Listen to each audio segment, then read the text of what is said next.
Howdy folks, welcome to a tutorial here at thescreamingalpha.com. Today's subject is about the Minwax Dip technique.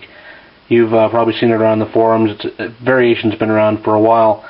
I'm a little late to the party, I guess. But it's basically a simple technique where by using a wood stain you can get combination shading and sealing in one step. Saves you a lot of fooling around with inks and dry brushing and whatnot. The results not quite as detailed as you're going to get from those techniques, but it does let you crack out good-looking miniatures really quickly. So I thought I'd do a video about it. Now, you're going to need Minwax.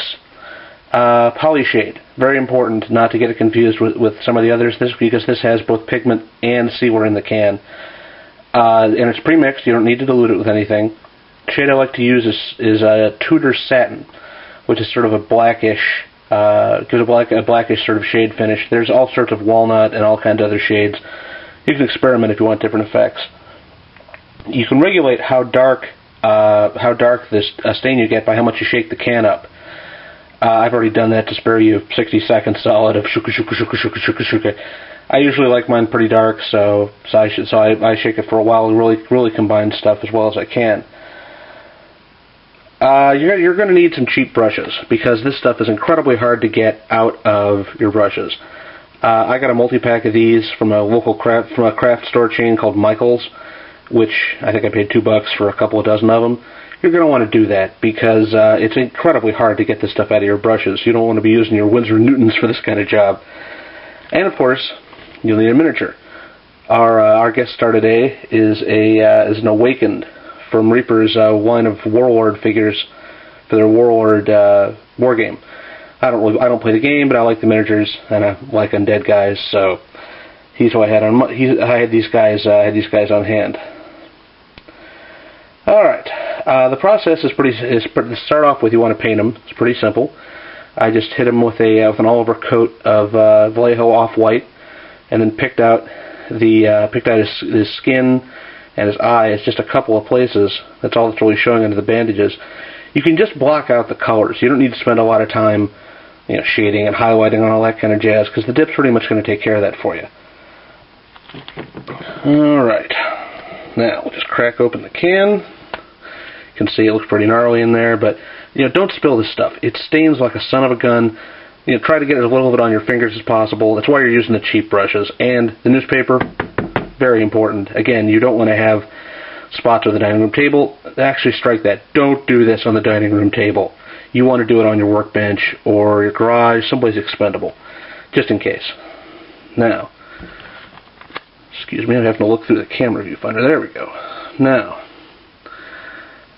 you want to put it on fairly thick. You don't want to glob it on there, but you want to definitely get more on than you would if you were doing a conventional, like a magic wash or something, because by and large the excess is going to run off. It's going to pool on the base or in the recesses, and it really won't be any problem. But it's important to get a nice coverage all over, otherwise the results will end up looking peculiar. It's not really going to hurt anything.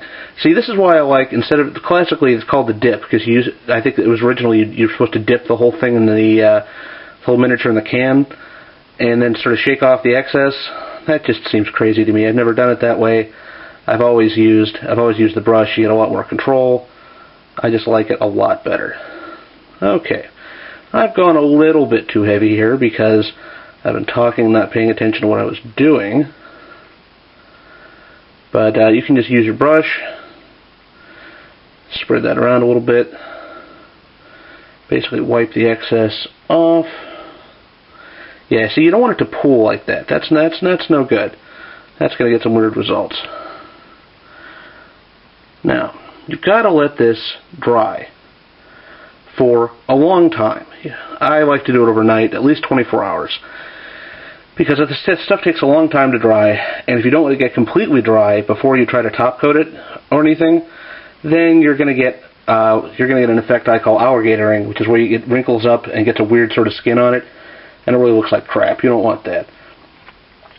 Oops. Okay, you can see already the stuff's pooling at the base there. You know, again, I'd like to get a more even coverage here, but I'm having trouble seeing because the camera's in the way. Okay, now, I would just leave this to sit overnight, and then thanks to the magic of the internet, ta-da, we'd have this. I've already put flock on here, but it's difficult to see in the video, but the results of this coating is really shiny. I mean really shiny. So you're definitely going to want to put a top layer of dull coat on, either tester spray on dull coat or your favorite brush on dull coat. You can look at the website article stills for some guys for what I did with Kriegund, the German superhero, and see his work in progress shots. You can see just how shiny we're talking about. Now, again, thanks to the magic of the internet, whip, zing, and here is the final product. As you can see, you really get a heck of a good shading result. It doesn't show quite as well here in the video as I'd hoped, but I'll have some stills to accompany the article.